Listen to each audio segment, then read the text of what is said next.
Bueno, muchas gracias, doctor Prado. Muy buenos días. Es para mí realmente un honor poder estar en uno de estos grandes eventos de nuestra sociedad nacional y sobre todo es una alegría poder volver a reunirnos con muy queridos amigos, grandes colegas y grandes maestros. La sociedad me ha asignado para hoy día un tema muy interesante y cuando me dieron el título del tema, diagnóstico de NAFLD y NASH, cómo diferenciarlas, inmediatamente vino a mi mente esta imagen. Siguiente, por favor. Entonces, una imagen parecida a esta, que es un camino que se divide en dos, un camino con dos vías. ¿Por qué? Tiene una base común, que es la enfermedad hepática por grasa, pero dividí este camino en dos. La primera, que nos lleva hacia lo que todo el mundo conoce, lo que todo el mundo sabe y con lo que casi todo el mundo maneja, que son las guías internacionales, las guías tanto americanas, las guías europeas, de qué es lo que nos dicen, qué es lo que nos mandan estas guías.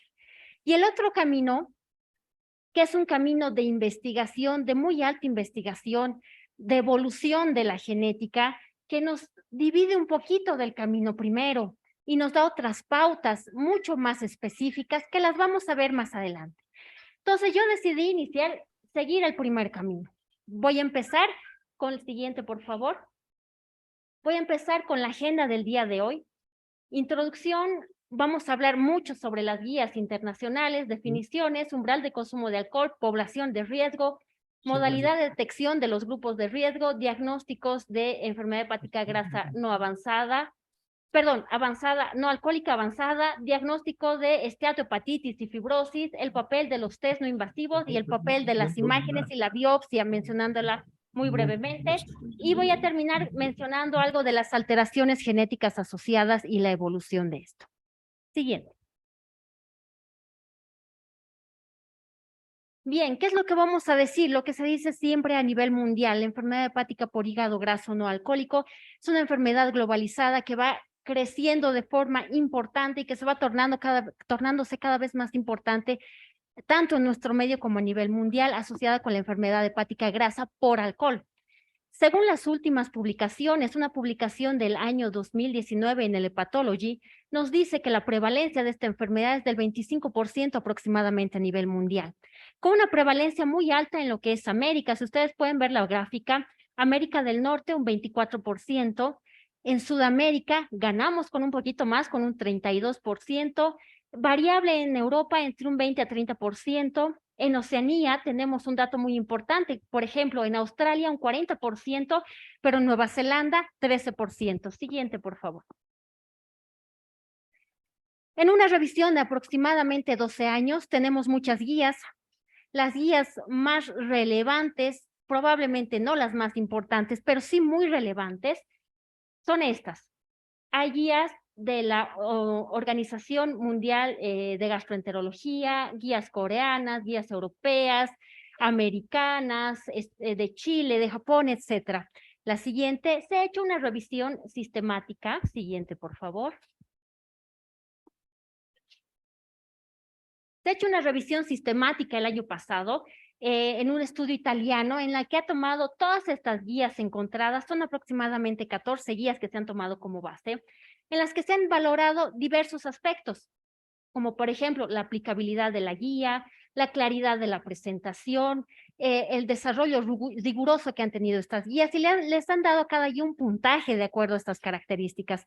Y aprobaban las guías que tenían una puntuación entre 6 y 7.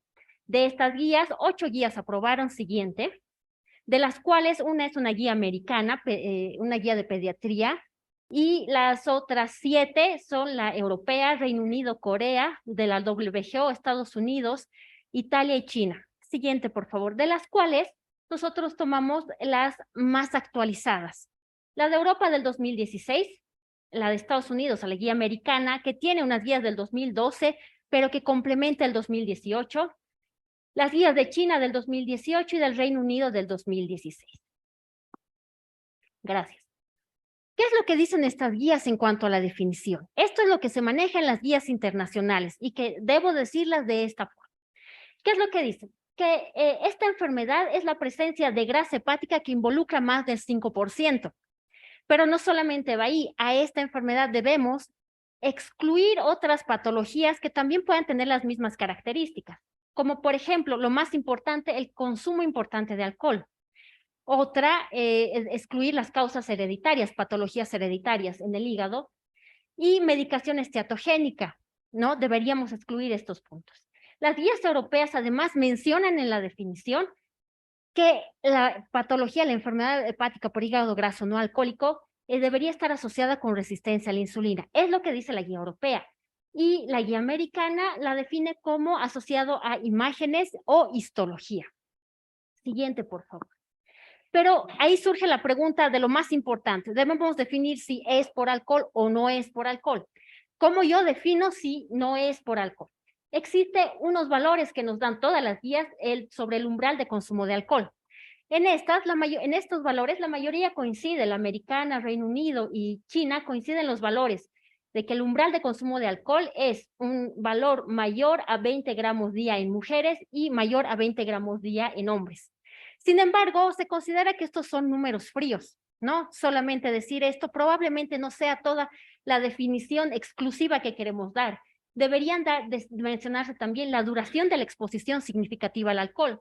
Es aquí donde Estados Unidos y China nos muestra el tiempo y nos dice durante los 2 años anteriores, ¿no? Este valor que sobrepasa el umbral de consumo de alcohol durante los 2 años anteriores.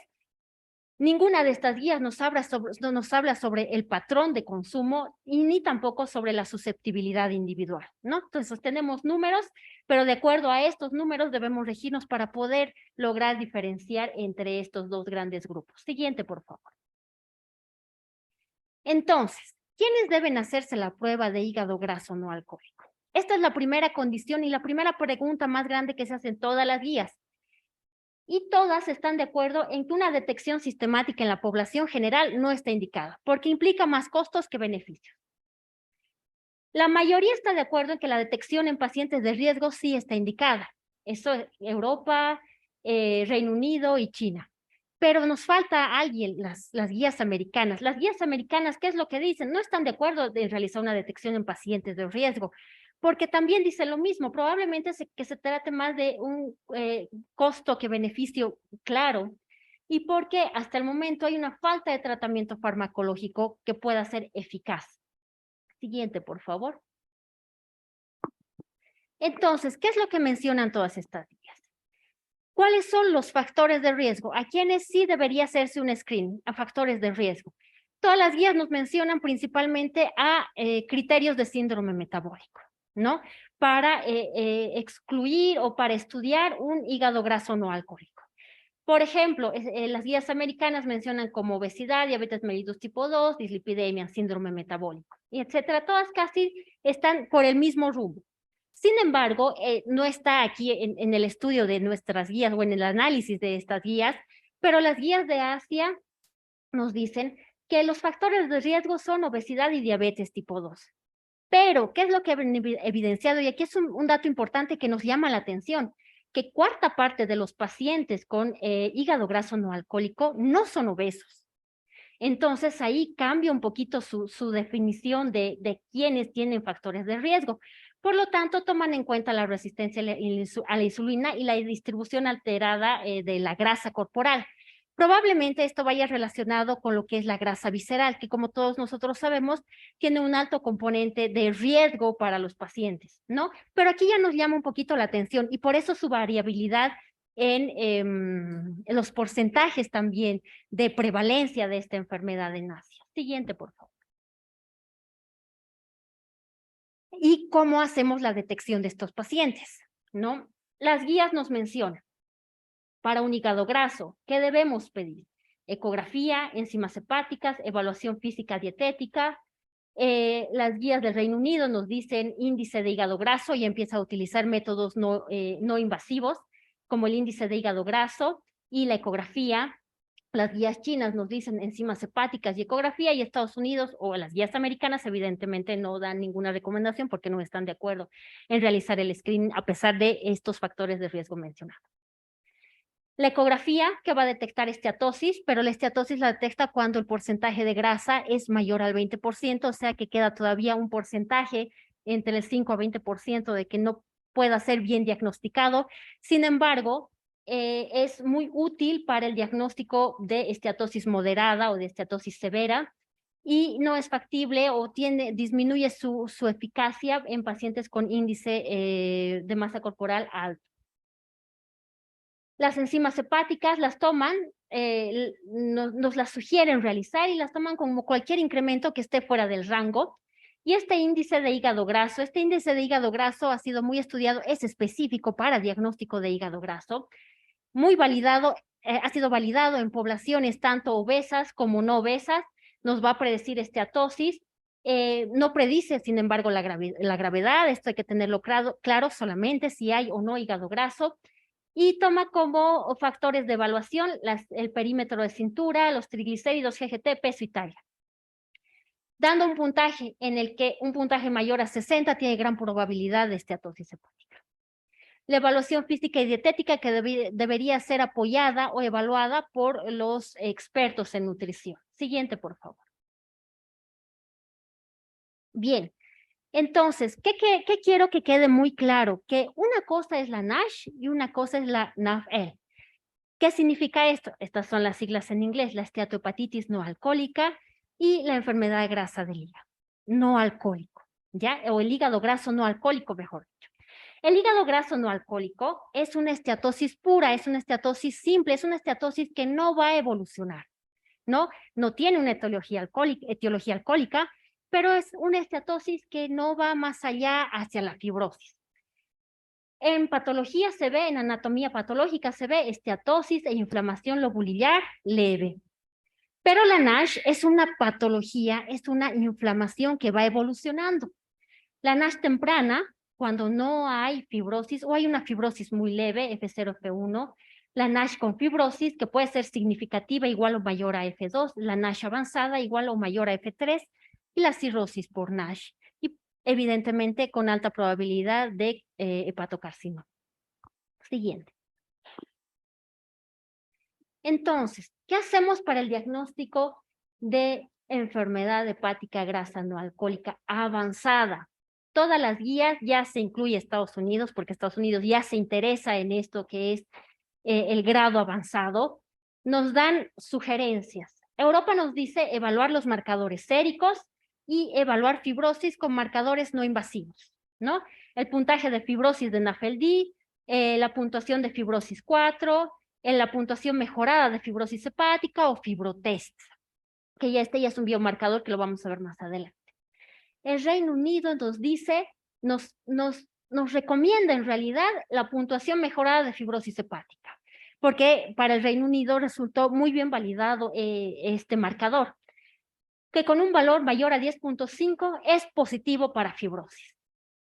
China nos dice que para descartar NASH no nos debería bastar con las pruebas de imágenes o de laboratorio, y además nos menciona que podemos guiarnos hacia una NASH con niveles elevados persistentes de ALT, y nos menciona a este fragmento, que son los fragmentos de citoqueratina 18, que se pueden elevar de forma sérica en su porción M30, que es muestra de la muerte celular, y M65, que es muestra de la apoptosis celular.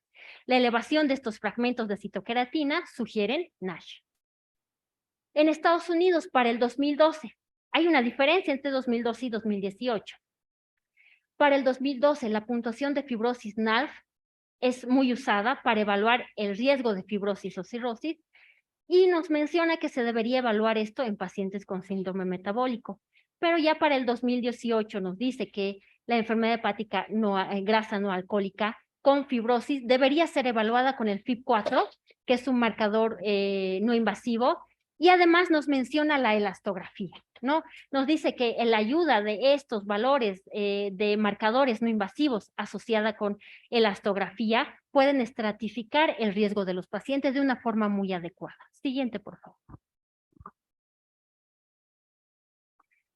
Y el diagnóstico ya de NASH fibrosis específicamente.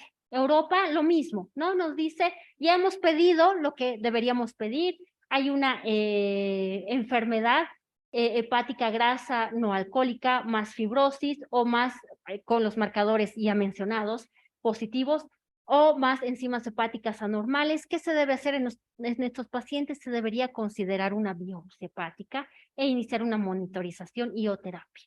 Para el Reino Unido, que toma muy en cuenta esta puntuación modificada, puntuación mejorada de fibrosis hepática, nos indica que si hay este valor con un valor mayor al 10.5, debería vigilarse la progresión a cirrosis en adultos y en pacientes jóvenes.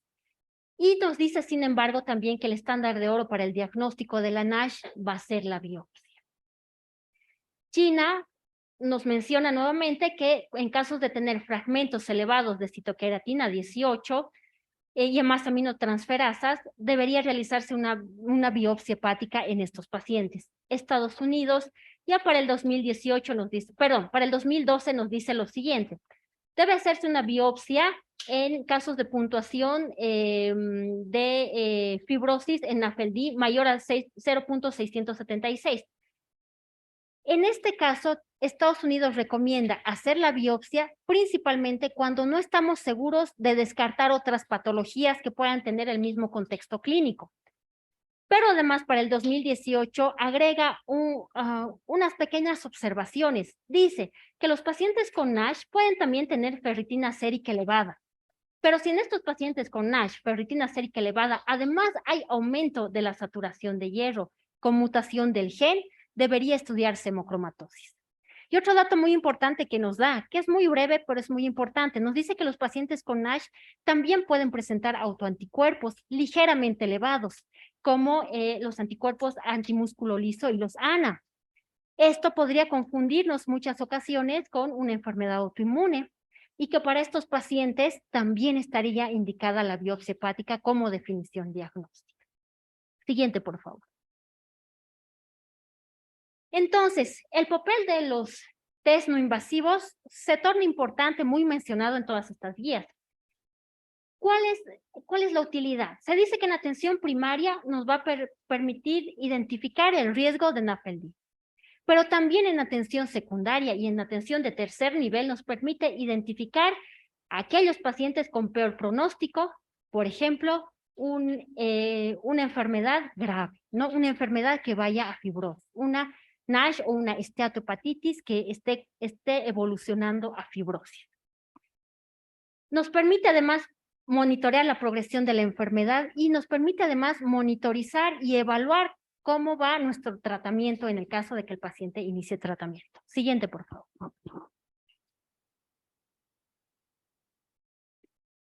¿Y cuáles son estos test no invasivos? De los que he mencionado, los que están en las guías, porque hay muchos más.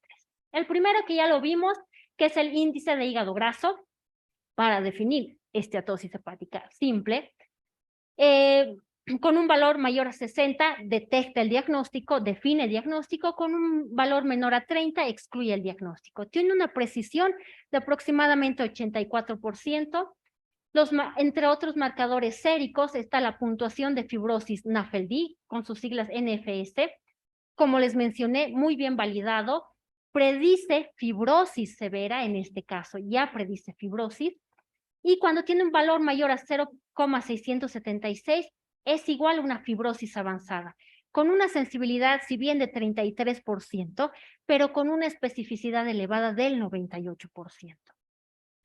El FIB4, que toma 4 parámetros, nos dice que tiene un valor predictivo negativo del 90% y un valor predictivo positivo del 65%, que es alto. Evidentemente, si este FIB4 no está elevado, podemos casi descartar fibrosis, ¿no? Y clasifica un gran porcentaje de paciente con fibrosis avanzada. Recuerden que estos métodos son para diagnóstico de fibrosis avanzada, no de fibrosis leve o inicial. Siguiente, por favor. También están los biomarcadores, entre ellos, muy mencionados, ustedes recuerdan las guías de Reino Unido, mencionan específicamente este biomarcador, que es la puntuación mejorada de fibrosis hepática, que mide en sangre 3 marcadores directos de fibrosis. Estos 3 marcadores directos pueden evaluar el riesgo de fibrosis y además el riesgo de progresión a cirrosis, ¿no? El fibrotest, que también lo hemos mencionado, Es una combinación de marcadores tanto serológicos de función hepática junto con edad y sexo. Se dice que permite estimar la fibrosis, sobre todo en pacientes adultos, no tanto en pacientes jóvenes ni niños, que evidentemente el diagnóstico, el manejo y etcétera son totalmente diferentes, ¿no? Y la determinación de citoqueratina 18, que ya la habíamos mencionado, que muy mencionada en las guías de China, algo mencionadas en las guías americanas, con una sensibilidad del 66% y la especificidad mayor a 80. Todo este grupo de herramientas de marcadores no invasivos o de test no invasivos está diseñada para detectar fibrosis significativa, no para etapas inferiores o para F0, F1, sino para fibrosis significativa mayor a F2 o mayor o igual a F3. Siguiente, por favor. ¿Y cuál es el papel de las imágenes? Esto también ya lo conocemos.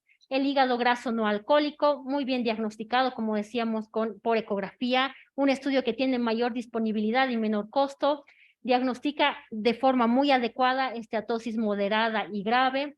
La resonancia magnética, que en imágenes se ha vuelto como un estándar de oro para el diagnóstico de hígado graso, diagnostica también esteatosis moderada y grave, pero tenemos poca accesibilidad en esto, pero yo creo que con un estudio ecográfico bien realizado vamos a ir muy bien. Y evidentemente algo ya muy mencionado en las guías desde el 2018 y tal vez un poquito antes también, el uso de la elastografía, que junto con los marcadores serológicos no invasivos nos pueden guiar mucho hacia los datos de fibrosis en el paciente y que muchos toman en cuenta una elastografía más datos de fibrosis, excluyen una biopsia siempre y cuando hayamos descartado otra patología crónica hepática de la cual podamos tener dudas, ¿no? Si hemos descartado otra patología crónica hepática y tenemos una NASH con fibrosis, con elastografía, con test no invasivos concordantes, la fibrosis está presente. Siguiente, por favor. El papel de la biopsia, mencionarles muy corto porque no es el objetivo de la presentación, pero lo mismo que decíamos al principio, ¿no? La esteatosis simple, el hígado graso no alcohólico. ¿Qué es lo que nos va a mostrar? Solo esteatosis. Nos puede mostrar una esteatosis con una inflamación lobulillar, pero una inflamación lobulillar leve, sin abombamiento celular, o una esteatosis con abombamiento, pero sin datos de inflamación, que es muy diferente a lo que nos va a mostrar la esteatohepatitis, que caracterizada histológicamente por esteatosis también, pero que se va a asociar con inflamación, con abombamiento de las células, con degeneración balonizante, y la inflamación lobulillar va a ser mucho más importante, va a ser una inflamación severa.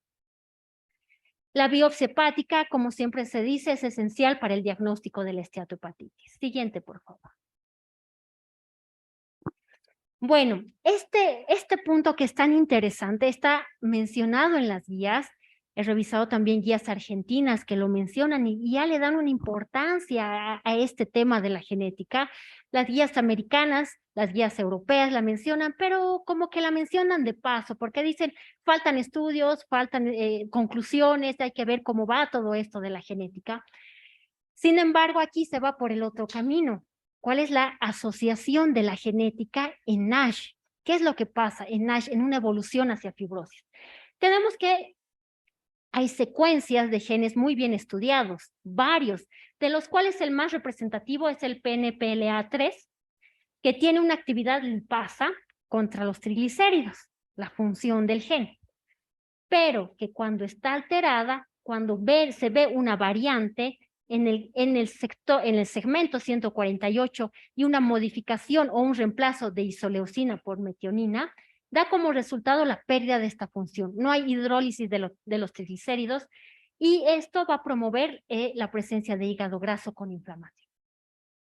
Se asocia con esteatosis en todas las etnias, pero en un estudio de Dallas se observó lo siguiente, que esta variante del gen se ha presentado en 49% de los hispanos, muy alta en los hispanos, 23% en americanos europeos y 17% en afroamericanos. Tal vez esta, digo yo, pueda ser una relación genética entre lo que veíamos en Asia, no obesos, pero sí con datos de enfermedad hepática grasa del hígado, ¿no? Tal vez podría estar relacionado por él. Siguiente, por favor. Entonces, ¿qué es lo que se ha visto? Que los portadores del alelo mutado G tienen un 1.8% más probabilidad de riesgo de tener NASH. Y cuando esta mutación es homocigota, es una mutación GG, el riesgo de tener NASH es 4 veces mayor. Entonces, los individuos homocigotos GG tienen un contenido de grasa hepática mayor al 73%, tienen un riesgo de 3.24 veces mayor de presentar necroinflamación y 3.2 veces mayor probabilidad de presentar fibrosis, ¿no? Entonces se va por la línea de la NASH más fibrosis. Estos datos son cada vez más estudiados y tienen cada vez más apoyo. Si ustedes se dan cuenta, se aleja un poquito de lo que son nuestras clásicas guías mundiales, porque son por grandes asociaciones europeas, Reino Unido, China, nuestras grandes guías mundiales, pero es como que va tomando otro camino, el otro camino que les mencionaba al principio. Siguiente, por favor. Entonces nosotros ya en nuestra sociedad, ya el año 2017, con la ayuda de la doctora Blanca Olachea, ya se había publicado las guías de manejo en esteatohepatitis no alcohólica. Estas guías de manejo nos guían un poquito hacia este otro camino. Fue un trabajo de mucho tiempo que seguramente la doctora Blanca ya les va a comentar, les va a explicar y les va a dar mucha más información sobre esto, por este camino de la genética y la NASH con fibrosis específicamente. Siguiente, por favor. Bien, creo que después de este tiempo de pandemia, lo mejor que podemos hacer es tener una memoria selectiva para recordar todo lo bueno, una prudencia lógica para no arruinar nuestro presente y un optimismo desafiante para encarar el futuro, y es lo que estamos haciendo ahora, ¿no? Continuar con lo que nos corresponde. Gracias.